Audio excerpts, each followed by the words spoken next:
What's up, everybody? Welcome to another reaction video. Today we'll be reacting to Diablo 2 versus Diablo 3, and look who decided to make another appearance in my video. Anywho, so a little thing about me, Diablo 2 is my second favorite video game of all time. I'm actually doing a playthrough of it on another channel of mine at this time.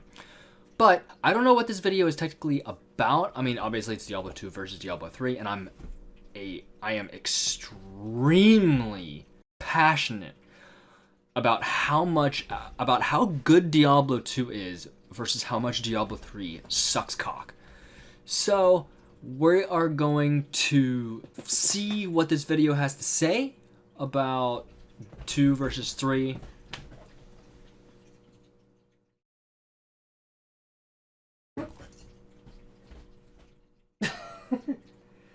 So let's get into it and start it. Diablo, the game that changed it all, pushing dialogue, storyline, and downtime to the backseat and bringing tense, fast-paced, real-time action to the forefront. Diablo set the standard of action RPG design for decades. Though it was by no means the first time to accelerate and streamline the RPG formula, it was by far the most popular one to do so. Diablo 2 stole that crown and pretty much outdid the original in just about every way. More classes, environments, loot, and a greater scope in environments, abilities, and combat made the first game. So, the weird thing about Diablo 2 is that yes, it did bring in new skills, but it also pretty much copy and pasted like 90% of the skills from Diablo 1. Shockwave or whatever, Fireball, Firebolt, Mana Shield, although it's called something different in Diablo 2. They still brought it back over. But yeah, they pretty much copy and paste, but they also did create a lot of new skills, and they had a wider variety of classes. Instead of only having 2, or instead of only having 3, they had 5, and then they ended up adding on 2 more later. And technically, 1 was supposed to have 5, but the Barbarian and Bard class, I believe, were scrapped. But whatever. All but obsolete. It had such a lasting attraction that the Diablo Battle Chest still landed on top 10 lists of best-selling PC games a decade after release. Oh yeah. Many things happened between. So a funny thing, and this might be the reason why Battle Chest was on the top charts or whatever, and that is I personally had to buy the Battle Chest about 3 times. Reason being is because we kept losing the fucking discs, right? We kept losing them. So we had Diablo 2 back in, I don't know, when I was like fucking 7 or 8. And, we had a great time playing it. I think the first Battle Chest we got, or maybe, no, you know what? I think we had the original Diablo 2, and then we lost it, and then we got a Battle Chest, so we got the expansion. Then we lost all that, so we bought another one, just to come find out that we didn't, lose it, we just misplaced it, obviously. So we found the first set, and then we had a second set, so now I have 2 sets of Diablo 2. One of it's kind of peculiar, though, because one set is just 1 install disc. One of them just says install disc, and then another one actually has 3 different discs. Remember those good old days when you had to use, 7 discs to download a game? Those were some fun days, little kiddies. In the second and third game, including a complete scrap of the original Diablo 3 prototype, and the mass leaving of the entire team that developed the first 2 games. So when the long-awaited 3-quel arrived, this new game from a completely different team was, as you would expect, very different from what the fanbase anticipated. Years later, and after game-changing patches and an expansion pack, we have a much better game for it, but major differences and controversial design decisions remain. I've played all 3 games on both their PC and console versions, and I have clocked hundreds of hours on them in total. But this will be coming from the mindset of a medium-core player of both single-player and multiplayer with friends. I'm making this video to go over as fairly as possible the elements Diablo 2 and Diablo 3 did better in my opinion. And with whispers of a new entry coming to the series, perhaps we can take a look at what can be learned from successes and mistakes of the past. I give you Diablo 2 versus Diablo 3.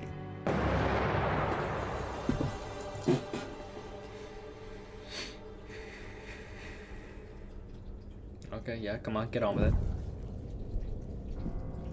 Setting story and tone. Both games have cinematics before each act, but there's a difference here. Diablo 2 cinematics focused on the Wanderer's actions and building up the anticipation for what's to come. So the Wanderer was actually the warrior from Diablo 1. So they brought him back over, along with both of the other characters during the game, right? So let's continue on here. This made way for the player to tell their story through the gameplay more so than the cinematics. Yeah. Diablo 2 is so much about gameplay and less about cinematics. Diablo 3 literally, it was basically you were just playing through a movie. And then not only that, but you had to do that 4 times. They later fixed that in the expansion, but basically when Diablo 3 first came out, you had to play, just like Diablo 2, you had to play through all the difficulties, plus an added one, so 4 difficulties in total, and about 90% of it, or at least that's what it fucking felt like, was just cinematography. It was just cutscenes, and whether they were in-game or out-of-game cutscenes, you basically would just stand there and wait for people to talk. Diablo 2 was you watch the cutscene, and then you're in the game and you just get shoved right in. Like, immediately. Literally within the first 5 seconds, you could explore the entire rest of the act. Right off the bat.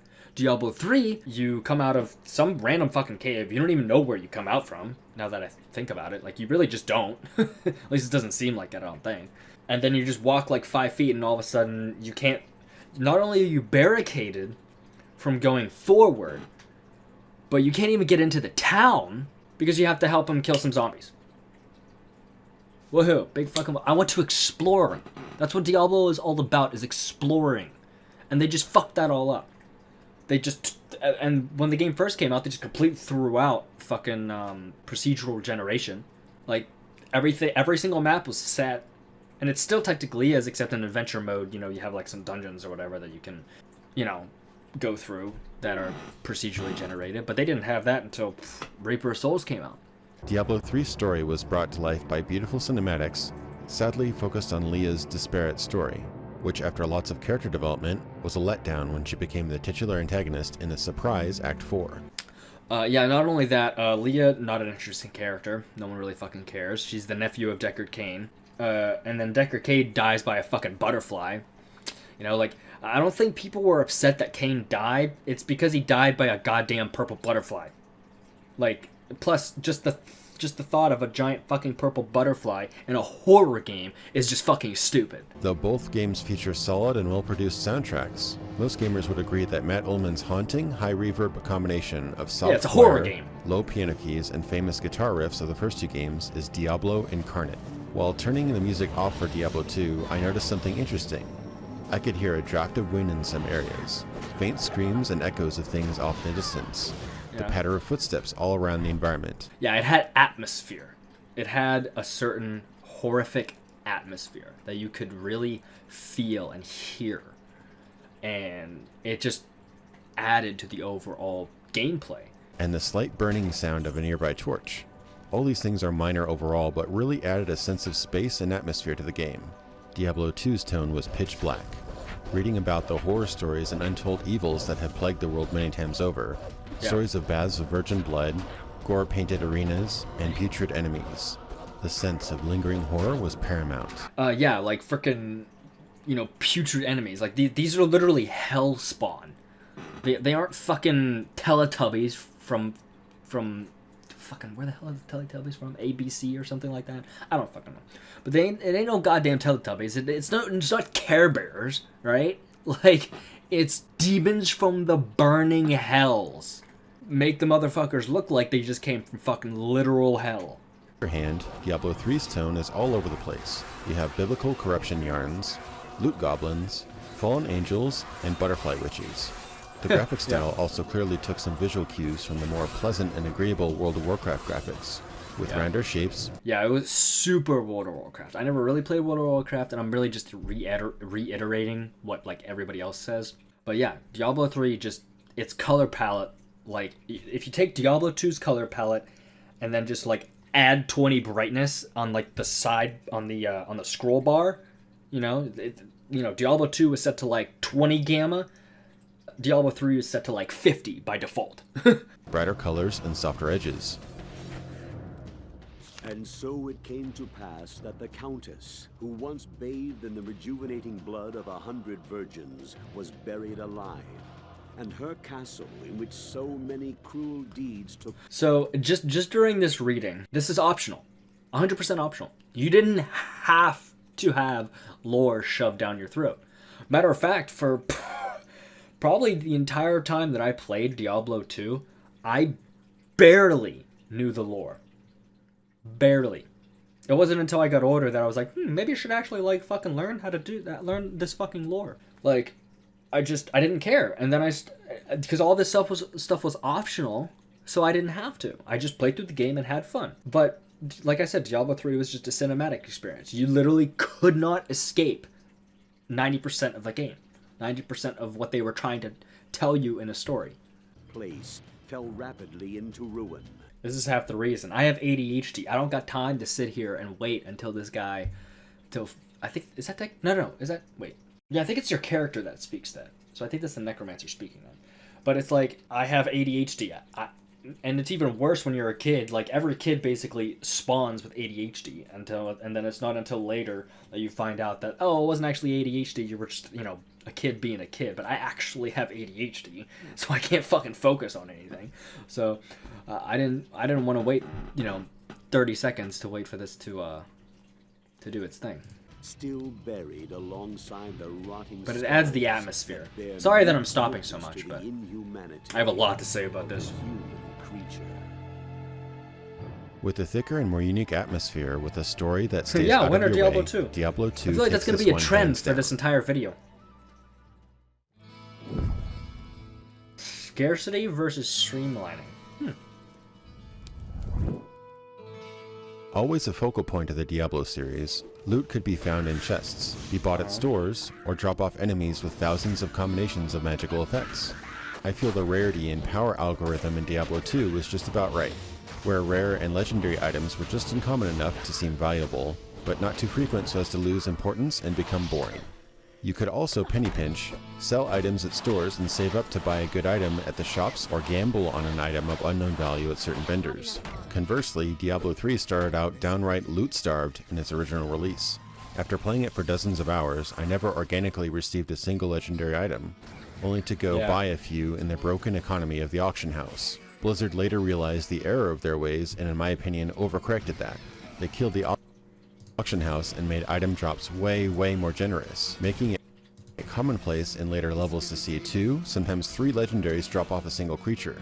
Yeah, so I was never there for the craze of the auction house and all that stuff, but that was something that was really bad about Diablo 3. Diablo 3 really was like an MMO type experience, akin to something that would be similar would be like Destiny 2 nowadays, right? Or pretty much, I guess everything. But, Destiny 2 and Diablo 3.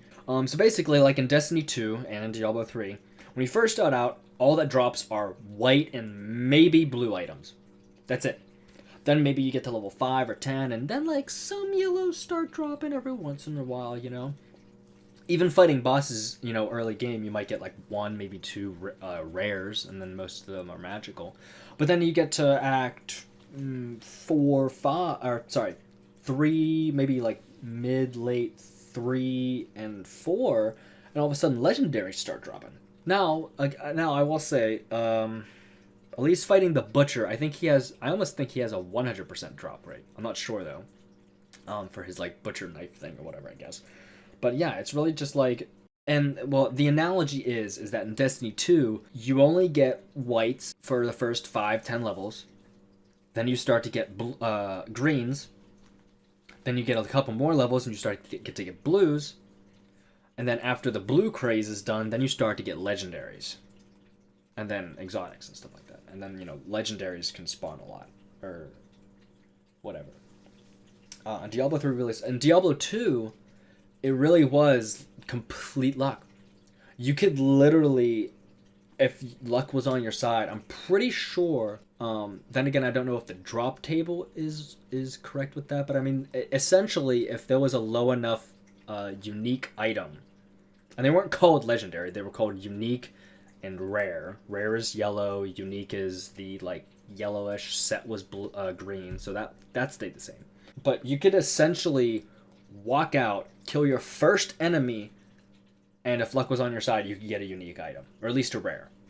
If the drop table, if the drop table is on your side. Again, I don't know too much about the drop tables and everything, but I do know that that is essentially what can happen. So like if a unique has, an item level 1, which I don't think there is any, but if it did, it could drop. That will never happen in Diablo 3. Shops are made pretty useless in 3 as well, being that almost all items sell for a similar, lowly price and sell mostly lower end items, making crafting your only non-combat option for better loot.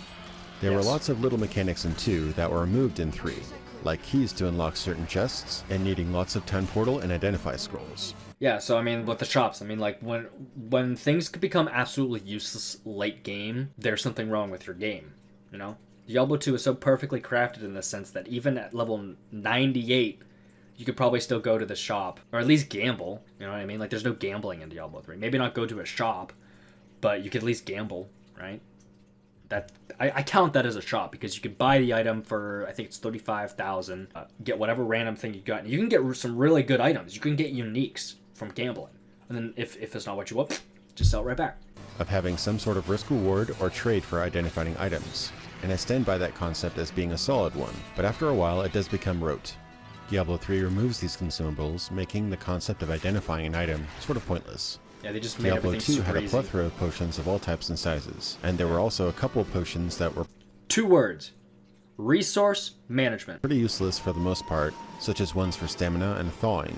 Diablo 3 removed all potions entirely, with only a single cooldown-based potion in its stead. It incentivized passive skill build and item-based restoration. It also introduced health orbs that drop from enemies. Okay, here's another big thing. There's another big gripe that I have with Diablo 3. You have such a slew of health regeneration items that at low levels, you can't die. Even at like low level 1, you can't die. Now, albeit it's fairly hard to die in Diablo 2 at level 1, but you don't even get health regen items unless 1, you're lucky, or 2, you get far enough into the game. Which technically that does kind of, pair together. But, again, when you get into the later games, drop tables are increased and all that stuff. Obviously, you can't get a health regen item until probably level 10 or so. So you do not regenerate health at all. Now, you can get an Act 2 mercenary in Diablo 2 that could regenerate your health, or if you're a paladin, you get that same aura. But I think and then it costs mana to use that to heal your health, so then you have to do even more resource management. The game was more in-depth and more challenging. You did not regenerate health. There were very few items and skills that did regenerate your health. Now, if you're a melee character, you could equip something with Steal on Hit for Diablo 2, but, Diablo 3, like half of the items are just regen health, or life on hit, or life on kill. That's like half the items in Diablo 3. Whereas in Diablo 2, those were luxury items. It was either, well, I could survive a little bit better, or I could add to my skills. That was decision making. In Diablo 3, it's just like, oh, this does more damage.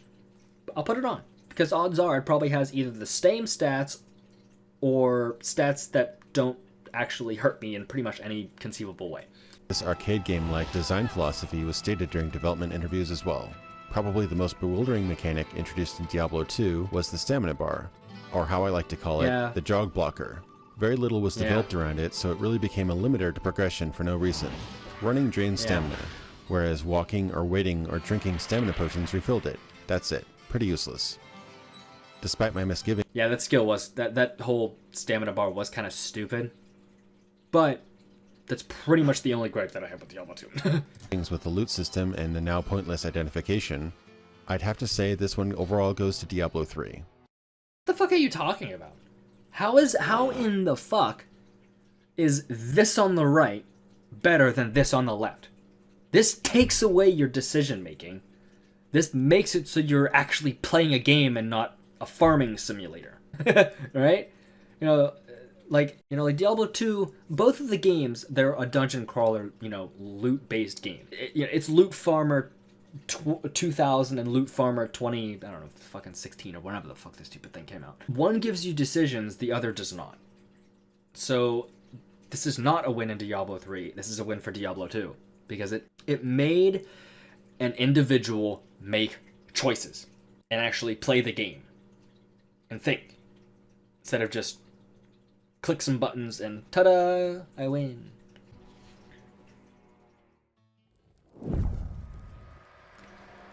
Permanence and customization. So I guess like stats. And Every skills level and you stuff. gained in Diablo 2 gave you attribute points to permanently enhance the core statistics of your character. Similarly, with the skill tree, one must spend points to gain skills and unlock new ones at specific level Decisions. I just talked about it. milestones.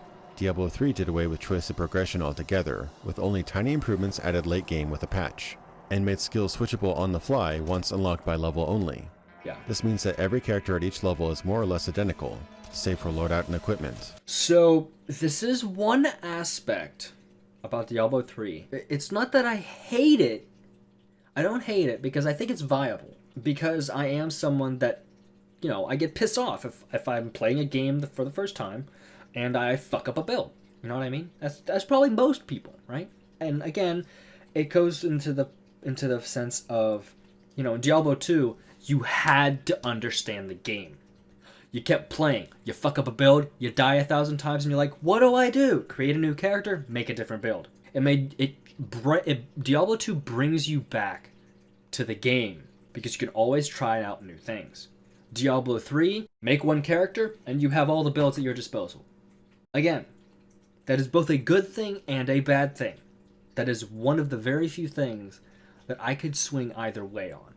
Albeit, personally, I do prefer Diablo 2, but only for Diablo 2, you know what I mean? Or at least the Diablo franchise. I think, you know, other franchises, other IPs or whatever, could do that. You know, personally for me, I think Diablo should stick to its roots and having the permanent skills.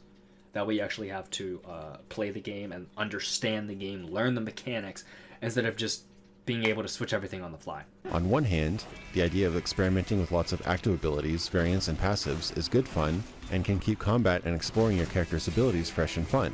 Yes. On the other, it handles more like the loadout system of a modern multiplayer shooter than an RPG, where you would make permanent choices that decide the future of your character's specialty. As far as skill customization goes, Diablo 3 certainly has a wider selection of skill variants, although a portion become obsolete when compared to others. Despite Very this, true. though, many players report that there are only And Diablo 2 had that problem too. I mean, even with the permanent skills, there's like entire skill trees that are essentially useless.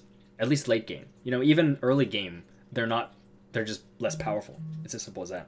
You know? So Diablo 2 does suffer from obsolete things. only a couple Skills. viable late-game builds for each class, claiming that there are more potentially useful builds in Diablo 2. This is compounded by the simplification of item stats primarily into a few core attributes, with a big DPS value shown on all weapons, rather than needing to get into the nitty-gritty of what the item does. This is also due to a huge difference between the way the games handle weapons. Okay, so with this, now you don't see, now on these screens they look very similar. You have a bunch of stats, but in reality, I want you to notice on the left on Diablo 2, you had to individually look through all of these. Now, some of them you could probably tell that you don't need. Actually, on this particular piece of gear, pretty much everything there can be useful in some aspect of the game. Everything there. So that one's a really good item. That's a super good item, actually. Maybe not like for super duper, murder everything in one hit builds, but it's still good. I want you to notice on the right. It may look like there's a lot of stats on that piece of item. I can tell good. But I want you to look right in this little box that I'm going to zoom in on.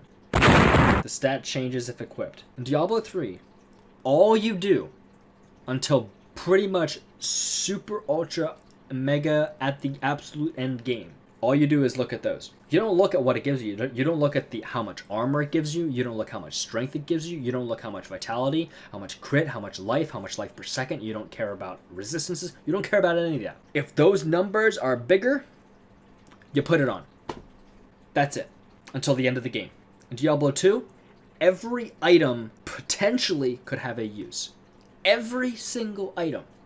Every one. You find a rare item on the ground, you pick it up. Why? Because it could be useful to you. On Diablo 3, you pick up a rare item, you identify it, and you see that it's 3 arrows down, and you're like, see ya. It could have like plus 5,000 to a specific skill. But it doesn't show up in the stats, so you're like, see ya. That's how Diablo 3 items worked. Way the games handle weapons. In Diablo 2, weapons were generally your default attack, and you'd use it as you might think. You shoot arrows, you throw throwing knives, you slash with swords, etc. Your weapon was your mana-free backup attack for all classes, and a primary staple for melee builds. In Diablo 3 though, your vanilla weapon attack is basically unused.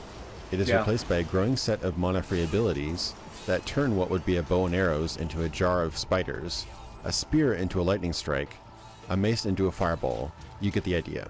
That's another thing, is that in Diablo 2, all the skills had set damages and whatever. Whether they got increased by a skill point, whether they got increased by synergies, whatever.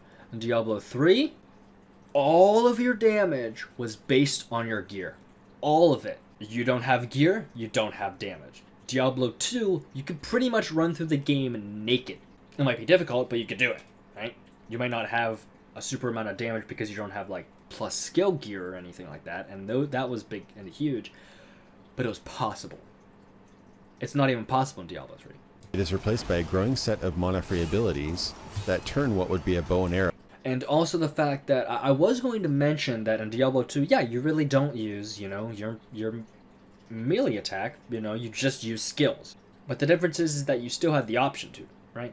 Obviously there were melee builds, Well, there are melee characters and all that stuff, but like you're just using skills. You know what I mean? It's not like you're using your weapon. You know what I mean? The Paladin's Zeal, you use the weapon. The Barbarian's Frenzy, you used the weapon. Frenzy in Diablo 3, I'm pretty sure it's just like a skill that has like an animation, and it plays the animation, but you don't actually technically hit with your weapon. Whereas in Diablo 2, it actually seemed like you actually hit the monster with your weapon. Entire character. Diablo 2's late game damage and effect numbers run into the hundreds and eventually low thousands. Diablo 3 gets decidedly more exponential. That is not wrong. High damage numbers can go to like 50,000 with an absolutely crisp, clean, perfect build. You could get really high damage numbers in Diablo 2, but that was with literally the best gear in the entire game. Diablo 3, you could do like 2 billion with the. It's just too many numbers. I'm not playing a freaking cookie clicker, okay? I don't want to see 10 gajillion. I want to see numbers that I can actually think about. And gets into the billions for seemingly no other reasons but to be impressive. Also, for a game that prides itself for being streamlined, how you determine your actual damage based on your stats and weapons is a bit like voodoo. And you just have to trust the game's stat increase up or down arrow to tell if it will improve your character. Well, see, that's kind of the thing, is that in Diablo 3, that's what you get accustomed to. That's what you learn. You look at the arrows. In Diablo 2, oh, it has this, this, this, and this. Oh, that means it's a good item. Cool, it has enhanced damage, but it has literally like nothing else. Throw it away. In Diablo 3, all you do is look at arrows. In Diablo 2, you knew that critical damage, or critical chance and critical hit, or open wounds and all that stuff. You knew those were good. In Diablo 3, it's just an up or down arrow. People don't know what is a good item because they didn't learn it that way. They just got up and down arrows. That's it. That's all they got. They don't know that critical damage is super good. Up to skills is super good. Like lifesteal, this and that. They just don't know. Rather than scrutinize an item's particular effects. There are many more types of slotted item fillers such as jewels, which are similar to Diablo 3's legendary gems later on, runes, which could be combined in unique ways to make powerful rune words, and more, which were simple. Some people, some like super duper OG people are like, they like fucking hate rune words and the fact that they just essentially ruin the game, kind of. I mean, they made it so an extremely viable end game build required rune words, and I can get where they're coming from, but it's still something you had to craft, and it was fun, right? But with the gems here, gems had use. This goes back to like the shop and all that stuff. Gems had use in Diablo 2 the whole time, from level 1 to 99. Why? Because you could re-roll charms or stuff like that, or up an item, or upgrade an item, or anything like that. You could use gems to do that. Gems in Diablo 3, all you do is upgrade them to the max. That's it. Legendary gems later on. And going back to the legendary gems thing, the legendary gems thing also suffers from what the set items are, which is basically like, yes, let's give you an item, but let's make it so you do 1,000 times more damage. Cool. Why is that necessary? Why can't I just have like plus a little bit or something like that? It's fucking stupid. Which could be combined in unique ways to make powerful rune words, and more, which were simplified in Diablo 3 for a 5-color gem system. There were also charms, which would give you a buff in exchange for cluttering up your inventory. The end result of all this is pretty clear though. In Diablo 2, you would tailor your equipment loadout around your permanently developed character. In Diablo 3, you tailor your character ability loadout around your all-powerful equipment. Though I love the skill variance and amount of choice 3 presents you, the loadout system breaks the immersion of building a character, and the DPS-focused design turns the game into an exercise in number building. Diablo 2 wins this round. And it wins all 3, but, whatever. So far, it's 3 Diablo 2, 0 Diablo 3. And like a 30-minute This is an obvious one, but when you make a game a decade later, you're going to have much more power to work with and much more advanced tools, engines, and previous experience at your fingertips as a developer. Yeah. Diablo 2 was a little behind the times even in 2000, with the retention of fairly low-res 2D sprites and fixed resolutions, all the while running at a choppy 25 frames per second. Diablo 3 has higher frame rates, resolutions, and true polygonal graphics, making for a more visually pleasing game and more responsive combat. This is hardly a fair argument. The UI and key mapping, allowing more abilities to be used with a single button press, rather than the frantic switching of your right-click ability using the F keys or mouse wheel that Diablo 2 suffered. The idea that all your characters are bound to your account and have shared storage too makes for a much more seamless experience as well. Well, for that, inventory management is crucial. I mean, it's not necessarily crucial, I guess, but it adds, again, another depth to the game. If you have to manage your inventory, you have to make decisions instead of just yeeting everything into your stash or whatever.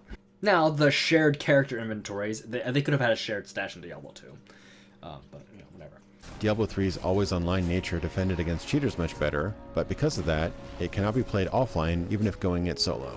Yeah, that also means that modding or custom campaigns that have been made for the original 2 games are nigh impossible for the 3rd entry at this time. Strangely too, because of the online nature of Diablo 3, trading has been severely hindered due to legendary items and higher level gems being account bound, which has drawn ire from the old school community. Now that the servers work, and due to the huge technological leaps between the 2 games, I'll have to say that this one goes to Diablo 3. Oh, well, I guess Diablo 3... That's a fucking pity point. That is a pity point for Diablo 3. Conclusion. What do you conclude? In the end, Diablo 2 and 3 were products of a different era, with much different scopes, timeframes, budgets, and team sizes. No, Diablo 2 was made by people who cared, and Diablo 3 was made by people who wanted fucking cash and some greedy bastards. Even though, maybe some of the Diablo 2 development was on Diablo 3, the people, but it certainly doesn't fucking show. Diablo 3 is the Call of Duty of dungeon crawlers. Diablo 3 has benefited from all of those differences, and in many ways comes out the better game due to the sheer amount of professional man-hours and technological improvements put into it. It's flashier, no, it doesn't. Friendly, and is much more focused on endgame activities, and that's definitely... Oh yes, let's cater to new players. Oh, fuck off. That is such a fucking gaming industry thing that games have to, cater to new players. Fuck the new players. Make them fucking learn the damn game. Then they'll actually appreciate it instead of play another game 2 weeks later. Quit catering to these fuck faces. Seriously. It pisses me off about this fucking game industry. If you want to play the game, you get good at the game. It's as simple as that. Why do you think people have been playing Diablo 2 for decades? 20 years it's been out, and people still play it and love it. Who the fuck still plays Call of Duty 1? Does anybody play Call of Duty 3? Even Battlefield, which is a fairly, skill-based game, does anybody play Vietnam? No, because people don't fucking care. Like, people don't fucking care. Definitely paid off. But for old school Diablo fans like myself who do not have the benefit of being new to the franchise, there's something just a little bit off about it.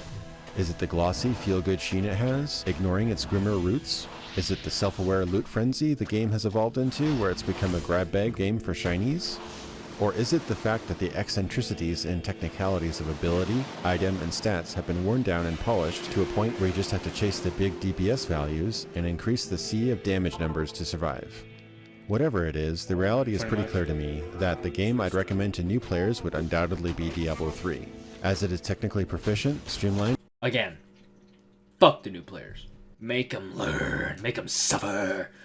The reality is pretty clear to me that the game I'd recommend to new players would undoubtedly be Diablo 3, as it is technically proficient, streamlined, and immediately rewarding. However, I personally feel that the crown of action RPGs still resides atop Diablo 2's head, where it had innovated a genre for decades to come, and Rough Edges or Not is still to date the prime example of the genre. Perhaps a mix of the things each got right would result in the perfect action RPG. What do you think? Please share your thoughts of these games and the action RPG genre as a whole. I'd love to discuss with you. I just did. So yeah.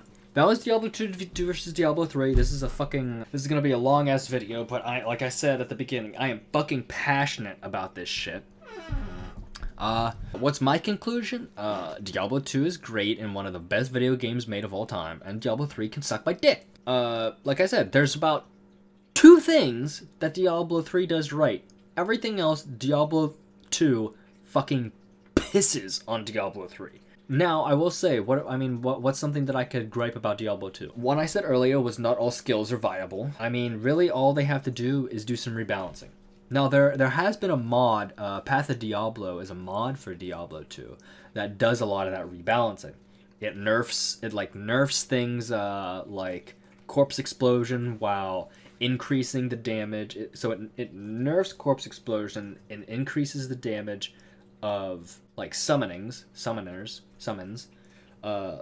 druid, the druid has direwolf, spirit wolf, and grizzly bear, and you can only have in the base game you can only have one of those spawned at a time. But in Path of Diablo, I think it's Path of Diablo, yeah, you can have all 3 of them spawned. So you can have like wolves and puppers and big boy grizzlies just fucking everywhere. So that increases the power of the summoner there. I don't know if they decrease the damage or anything, but I mean, it's just a better game. Hands down. It would be nice to have a remaster, but I understand the difficulties that would be to try and remaster Diablo 2. And like just the way that the game was made in Diablo 2, it just doesn't port over to 1080p and, everything's all, rainbows shooting out of your asshole.